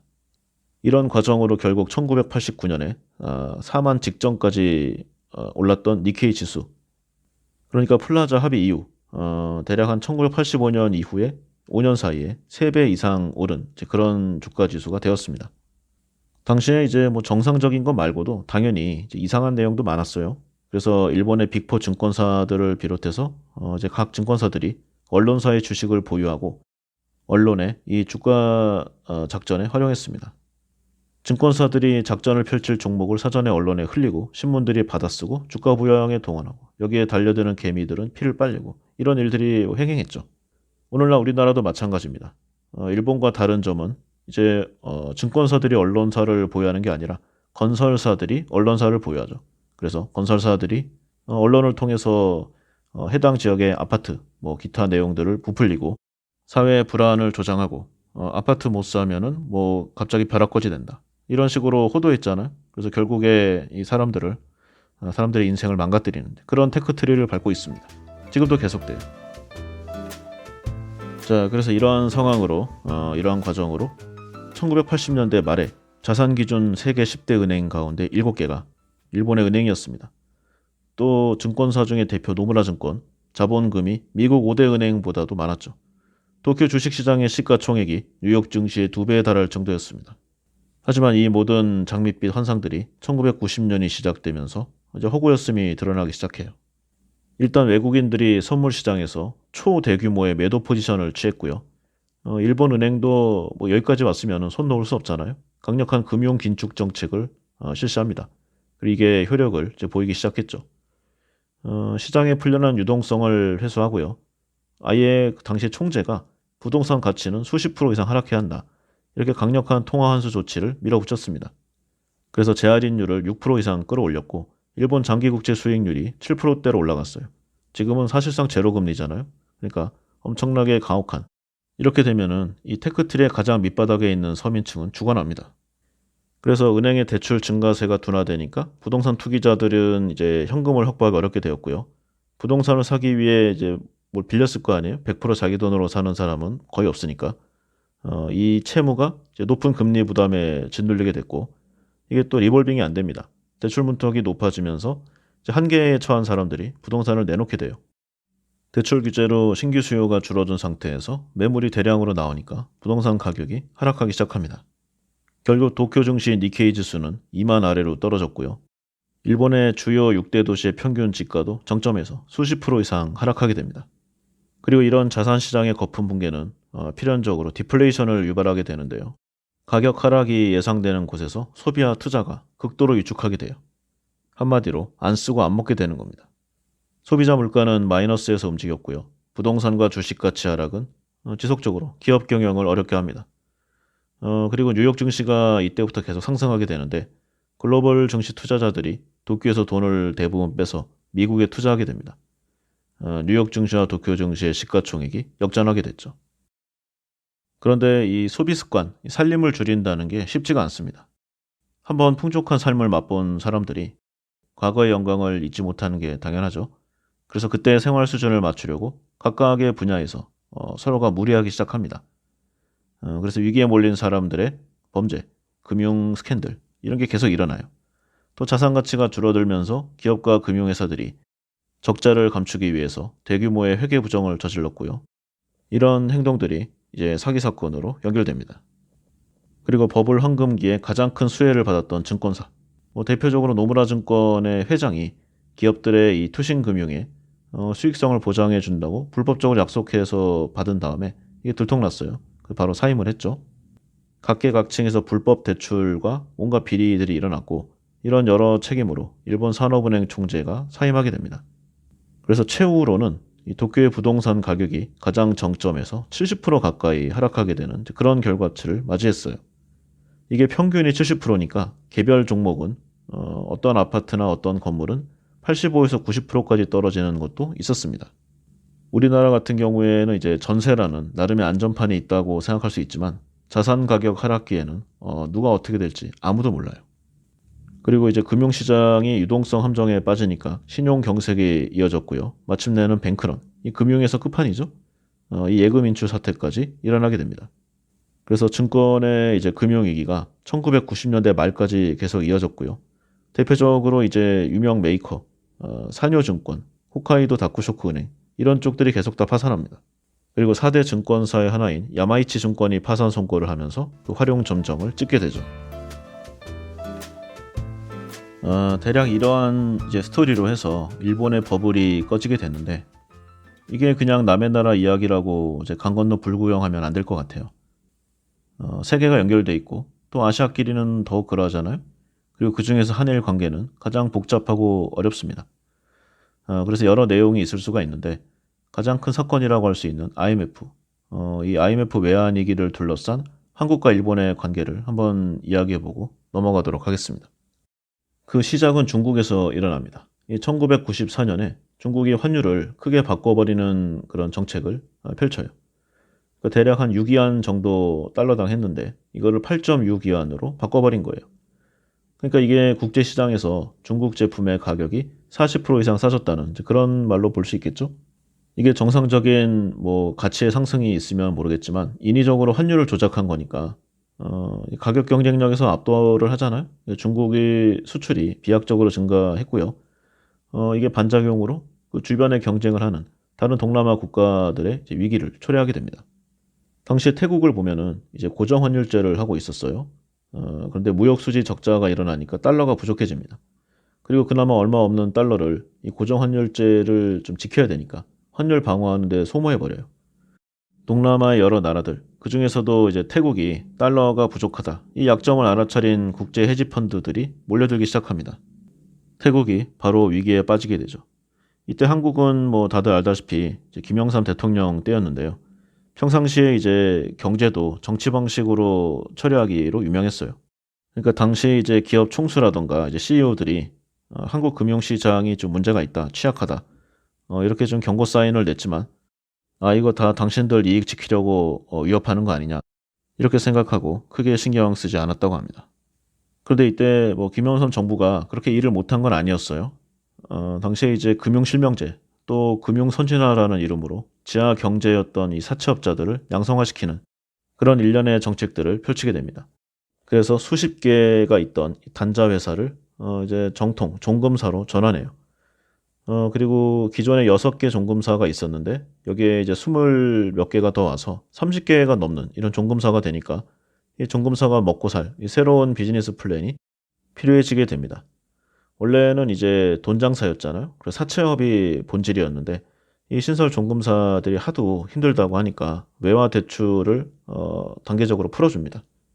외화 대출을 풀어주면은 이제 종금사들이 싼 이자 나라에서 돈을 빌려올 거 아니에요. 당시에는 이제 일본이 제일 쌌으니까 가깝기도 하고 일본에서 아주 저리의 외화를 빌려와서 대기업에게 적당히 마진을 붙여서 빌려주면서 돈을 벌기 시작합니다. 그러니까 예를 들어서 3%였다. 그럼 우리나라에 와서 6%를 빌려주는 거죠. 그러면 그 중간 수익을 가지는 겁니다. 종금사 전성시대가 열리게 됐죠. 그래서 처음엔 좋았는데 이제 이게 장사가 된다고 생각하니까 소문도 좀 나고요. 이제 종금사들이 너도나도 여기에 뛰어들게 됩니다. 경쟁이 심해지니까 마진이 떨어지겠죠. 그래서 한국 시장을 벗어나서 이제 종금사들이 동남아 그리고 러시아 이런 쪽으로 진출하게 됩니다. 그리고 해외에서도 같은 방식의 영업을 시작했죠. 근데 당시에 이제 일본이 플라자 합의로 수출이 힘들어지니까 태국이나 뭐 동남아 이쪽 기업들에게 투자를 좀 확대했어요. 그래서 나름의 이제 비즈니스 플랜, 먹을거리를 찾아보려고 했는데 당시에 이제 헤지 펀드들이 태국을 공격하기 시작했다고 했잖아요. 헤지 펀드들이 태국을 공격하면은 당시에 이제 바트화였으니까 고정 환율제를 공격한다는 이제 그런 내용입니다. 근데 태국이 뭐 외환이 얼마 없으니까 바로 항복했어요. 항복했다는 건 이제 변동 환율제로 간다는 거죠. 그러면은 기존의 바트와의 가치는 바로 떨어졌고요. 헤지 펀드들은 막대한 환차익을 얻게 됩니다. 한번 맛을 보니까 이제 더 큰 게 갖고 싶어요. 바로 아시아 금융 허브의 맹아, 이 홍콩을 타깃으로 하게 됩니다. 당시 홍콩이 아시아 금융의 핵심이었기 때문에 만약에 이제 홍콩을 무너뜨리면은 이익의 크기가 뭐 태국하고는 상대가 안 되죠. 그래서 홍콩을 공격하려고 했는데 홍콩은 좀 달랐습니다. 당시 영국의 이제 식민지였잖아요. 그 중에서도 이제 금융에 대해서 상당한 지식과 노하우 그리고 경력을 쌓은 그런 상황이었습니다. 방어하는 수준을 넘어서서 헤지 펀드가 홍콩 달러를 공격하자 오히려 헤지 펀드의 약점을 자신들이 공격하기 시작해요. 그러니까 헤지 펀드들이 자기 돈으로 이 외환 공격을 하는 게 아니잖아요. 어디선가 빌려온 겁니다. 그러면 단기로 대출을 받았기 때문에 아마 금리가 셌을 거예요. 그래서 뒤로 갈수록 그러니까 시간이 지날수록 펀드들이 불리하다. 그리고 홍콩 정부에서 확인해 보니까 이제 홍콩 은행 간 금리를 배경으로 하는 홍콩 금융권에서 이제 고금리에 이 단기 자금을 빌렸던 게 확인이 됐습니다. 이걸 확인하니까 홍콩 통화국이 홍콩 은행 간 금리를 수십 배를 하루 만에 올려버립니다. 사실 이거는 이제 금융에서 이제 자신의 나라의 신용을 깎아먹는 행동이긴 한데 이게 너무 위기였잖아요. 그리고 다른 나라들도 다 인지하고 있고 그래서 어느 정도 용인이 됩니다. 하지만 이렇게 상식적이지 않은 정도로 이제 금리를 올려버리니까 홍콩 증시가 막 급전직하였어요. 반토막 아래로 떨어졌습니다. 그래서 홍콩이 많은 손해를 봤는데 대신 헤지 펀드들도 연 300%의 단기 대출 금리를 감당할 수가 없잖아요. 그러니까 다 팔고 단기 자금을 상환하고 홍콩에서 떠나게 돼요. 그런데 여기에 또 연결된 당시에 이제 펀드들이 홍콩에서 물린 돈을 갚기 위해서 미국 주식을 대량 투매하게 됩니다. 그래서 펀드들이 이제 국제 이 정부 사회에서 이제 미운털을 또 제대로 받게 되죠. 그런데 홍콩에서 빠져나온 헤지 펀드들이 이제 철수하려고 보니까 너무 억울한 거예요. 그래서 홍콩은 너무 셌다. 상대적으로 만만한 나라들을 공격하자. 그래서 인도네시아, 말레이시아, 그리고 한국 등이 새로운 타깃이 됩니다. 당시에 이제 동남아 각국들이 이제 중국이 환율 조작해서 이제 물건 가격이 싸지니까 가격 경쟁을 할 수 없게 됐다고 했잖아요. 수출이 힘들고 나라의 달러가 마르던 그런 시기였습니다.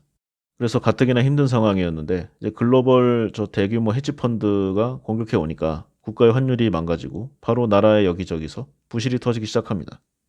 이렇게 되니까 이 동남아 쪽에 투자를 많이 했던 일본의 증권사들 그리고 일본 금융기관들 연쇄적으로 어려워지고 곳에 따라서는 파산이 일어나요. 이렇게 연쇄작용의 결과 이제 일본의 금융기관들이 어려워지니까 일본 금융강독국에서 자본을 늘리는 이제 그런 규제가 들어갑니다. 여기서 나온 게 이제 BIS 비율이죠. 그래서 은행의 자본 비율을 높이라고 지시를 한 건데 갑자기 뭐 가뜩이나 없는 이 자본을 어디서 빌려오거나 늘릴 수가 없잖아요. 그러니까 기존에 나가 있는 대출을 회수해야 됩니다. 그래야 이 BIS 비율을 맞출 수가 있잖아요. 그래서 기존에 나가 있는 대출이 만기가 도래하는 대로 족족 회수를 하고 있는데 이 중에서 만기가 짧게 한국 종금사에 빌려준 돈이 회수의 주 타깃이 되게 됩니다. 그런데 이때 일본에서 가장 많은 돈을 빌려 쓴 이제 주체 중에 하나가 한국의 아까 그 종금사 그러니까 그 돈을 갚기 위해서 이 종금사들도 한국 대기업들에게 빌려줬던 대출금을 회수하기 시작합니다. 당시 한국 대기업의 평균 부채 비율이 500%가 넘는 그야말로 부실 수준이었거든요. 현금이 부족한 정도가 아니라 말라버린 상황이니까 조금만 회수를 해도 바로 무너지는 이제 그런 처지가 됐어요. 그래서 이제 일반 기업들이 부실해지고 때로는 도산하고요. 그런데 계속 만기가 돌아오는 이제 해외 대출을 갚기가 한계가 있어요. 이 종금사들도 바로 유동성 부족이 계속 연달아서 직면하게 된 거죠.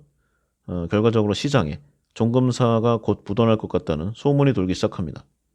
그러니까 바로 이제 사람들이 그러니까 예금주들이 맡겨놓은 내 돈 달라고 난리가 났겠죠. 또 뱅크런이 일어납니다. 대부분의 종금사가 시간 간격을 두고 계속 무너지게 돼요. 그리고 이제 한국에 들어온 해외 자금이 종금사로부터 상환받은 돈을 달러로 바꿔서 빠져나가기 시작하니까 한국도 달러가 급속하게 마르기 시작합니다. 당시 한국이 이제 태국과 마찬가지로 달러와 연동된 고정환율제였거든요. 그러니까 이걸 지키려면 외환이 많아야 되는데 당시에 얼마 없었어요. 원래는 뭐 아무리 어려워도 4, 500억 달러는 있었다. 그리고 미니멈으로도 최소 300억 달러 이상은 있었다. 이렇게 말했던 외환 보유고였는데 IMF 발표 날 딱 금고를 열어보니까 30억 달러도 남아있지 않은 그런 상황이었다고 해요. 그야말로 국가 부도의 날이란 거죠. 물론 뭐 우리가 잘 알다시피 한국은 IMF를 훌륭하게 이겨냈습니다. 처음에 이제 550억 달러의 지원 자금을 승인받았지만 이 중에 한 200억 달러만 썼고요. 4년 이내에 다 갚아서 IMF를 조기 졸업하게 됩니다. 그런데 그 대가가 컸어요. 대우그룹이 공중분해됐고 대우자동차가 GM으로 넘어갔습니다. 그 외에도 수십여 개 이제 중견 이상의 회사가 무너졌고 작은 기업으로 보면은 뭐 엄청나죠. 그래서 이제 여기서 우리가 좀 짚고 넘어갈 게 일본이 정말 여러 가지로 우리 한국 사람들을 화나게 합니다. 그야말로 열받게 하는데 여러 가지 면에서 함께 갈 수밖에 없는 존재다. 여기는 아마 부정할 수 없을 거예요. 다만 그 전제 조건은 대등한 관계이고요. 한쪽의 무조건적인 찬양이나 굴종은 안 된다. 일본의 역사가 말해주죠. 일본은 전통적으로 상대를 대하는 방식이 강대 약, 약대 강입니다. 강한 자에겐 약하고 약한 자에게는 강한 일본의 모습을 절대로 잊지 말고 대등한 관계, 그 이상이 되기 위한 노력을 아끼지 말아야 할 것입니다. 다시 한번 짚고 넘어가야 할 듯합니다.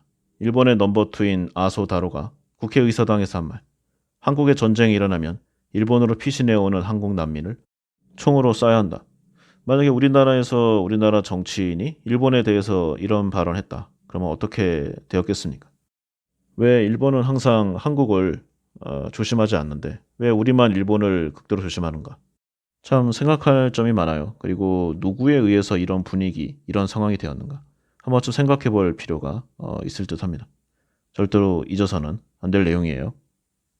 자, 이렇게 이제 일본의 자산 버블이 꺼지는 과정, 그리고 한국과의 IMF 등으로 연결된 그런 상황, 이런 쪽을 좀 봤습니다.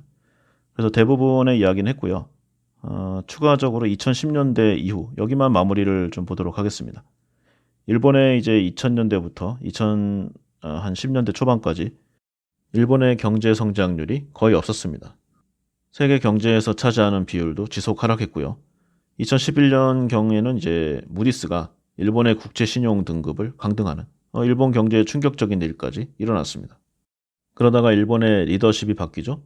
새로운 수상 아베 신조 엔저 정책을 펴면서 상황이 조금씩 달라집니다.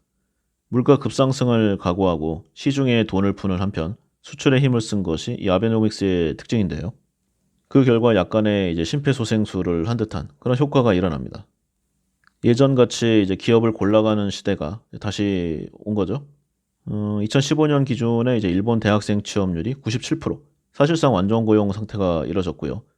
받는 급여를 떠나서 원한다면은 일자리 자체는 어디나 있는 그런 상황이 된 겁니다. 그야말로 1990년대 초반에 한국을 연상하게 하는 상황이 됐다고 할 수 있죠. 다만 뭐 일부에서는 이게 아베노믹스보다도 일본의 저출산이 더 큰 영향을 미쳤다. 이렇게 평가하는 사람들도 많았습니다. 하지만 기본적으로 아베노믹스가 어떤 장기적인 플랜이 아니라 단기 처방이잖아요. 그리고 장기적인 성장 정책을 모색한 게 아니라 어떻게든 지금 눈앞을 해결하는 그런 방향이었기 때문에 이 아베노믹스는 결과적으로 반작용을 제대로 맞게 됩니다. 그래서 잠깐 상승했던 이 경제가 아베노믹스와 함께 이 GDP가 폭락해요. 그래서 32,000달러 그 아래로 떨어지게 됩니다. 그러다 또 어찌어찌 버텼는데요. 그러다 마침내 경제계의 핵폭탄이죠. 브렉시트. 이 여파로 한 4, 5년 동안 이 낮춰둔 엔화가 갑자기 급등합니다. 그동안의 모든 일들이 물거품이 된 거죠. 결과적으로 일본이 브렉시트에서 가장 피해를 많이 본 국가가 되었습니다. 아베노믹스 이후 최초로 세수가 20조 원 이상 미달이 나는 그런 상황까지 벌어지게 된 거죠. 일본처럼 부자 나라가 세수가 부족하다니 이게 말이 됩니까? 그래서 일본의 국가 부채가 사상 첫 1경을 돌파하는 상황이 일어났고요. 이런 속도로 국공채 발행이 계속 이어진다. 그러면 2020년대 중후반에 가면은 일본이 국가부도가 된다. 이런 우려가 나오고 있습니다. 거기다 너무 어려워지니까 이제 사회적으로 좀 퀄리티가 떨어져요. 일본의 철강 3위 업체인 고베 제강, 무려 50년이 넘는 이 품질 조작을 하다 걸렸습니다. 또 닛산 자동차, 또 품질의 상징 같은 기업이잖아요. 품질 데이터를 수십 년간 조작했다는 게 또 드러났고요. 스바루 자동차 같은 경우도 비슷합니다. 또 바다 한복판에서 일본산 대형 이 컨테이너선이 이제 두동강이 나서 바다 밑으로 가라앉은 충격적인 사태도 일어났습니다. 메이드 인 재팬 제조업 신화가 붕괴되는 그런 케이스들이죠. 그리고 일본의 재정 규모가 확대되어 가는 상황이란 모르겠지만 인구가 줄어들고 있잖아요. 일본이 우리나라보다는 좀 낫지만. 근데 지금과 같이 인쇄기를 돌리는 이런 방식이 과연 옳은 선택인가? 이런 내용의 의문이 많이 제시되고 있습니다. 우리가 쓰는 지폐, 이게 이제 국가의 신용 그리고 재정을 담보로 한 유가증권이잖아요. 옛날처럼 뭐 금을 잡거나 아니면은 귀금속 이런 걸 담보로 하지 않고 정부의 세수를 통해서 보증하고 있는 게 거의 유일한 그건데 이게 이제 신평사들 기준으로 신용이 떨어지면 난리가 나는 거예요. 그래서 여기에 유일한 해결책이 이제 다문화 정책, 그러니까 이민을 대규모로 받는 건데 일본이 뭐 워낙 폐쇄적인 국가니까 이런 문화에선 아마 불가능하지 않을까 생각합니다. 이렇게 어찌어찌 넘어오던 일본이 이제 2020년대가 넘었으면서 이제 코로나에 돌입하게 돼요. 우리도 피해가 컸지만 일본은 그야말로 엄청났습니다. 거기다 또 매년 엄청난 비용이 들어가는 후쿠시마. 여기에 그 오염수를 처리하는 그 비용만도 지금 뭐 거의 비공개예요. 대비. 그 결과로 2020년 결산에는 실질 GDP가 거의 5% 이상 감소하는 충격적인 결과가 나왔습니다. 성장을 적게 하는 것도 아니고 후퇴한다. 이거는 뭐 제3국가 아니면 뭐 북한 정도에서나 일어날 수 있는 그런 일이에요. 여기다 2022년 같은 경우에는 이제 러시아의 우크라이나 침공과 더불어서 식량 에너지 위기까지 오니까 일본이 버블 경제 이후 최고의 물가 상승률을 기록하게 됩니다. 그래서 1인당 GDP도 4만 달러 육박을 하다가 최근에 이제 3만 3천, 3만 4천까지 급격히 떨어지게 됐죠. 일본이 확실히 과거의 영광을 잃어가고 있는 것만은 분명하다. 이렇게 할 수 있습니다. 자, 그래서 이러한 내용으로 지금까지 이제 이 책 시리즈죠. 시막과장의 이 시마코사쿠 이 주인공이 처한 이 시기의 경제사를 살펴봤습니다. 디테일하게 들어가면은 뭐 한도 끝도 없으니까요. 중요한 내용들 그리고 우리 대한민국과 여러모로 연관이 있는 그런 내용들을 위주로 한번 살펴봤습니다. 만화책을 보다가 일본 현대 경제사를 이야기하게 됐습니다. 예, 조금 학구적으로 갔는데 우리가 현재 이 시기를 살아가고 있으니까 이러한 과정을 거쳐서 오늘이 됐다는 점을 아는 좀 필요하다고 봐요. 그리고 중요하다고 생각이 되고요. 그래서 이런 내용을 기반으로 내일을 준비하는 그런 자세를 갖게 되면 좋지 않을까 하는 생각에 이야기해봤습니다. 히로카네 켄지의 시마과장, 시마 시리즈 오늘은 여기까지 하겠습니다. 감사합니다.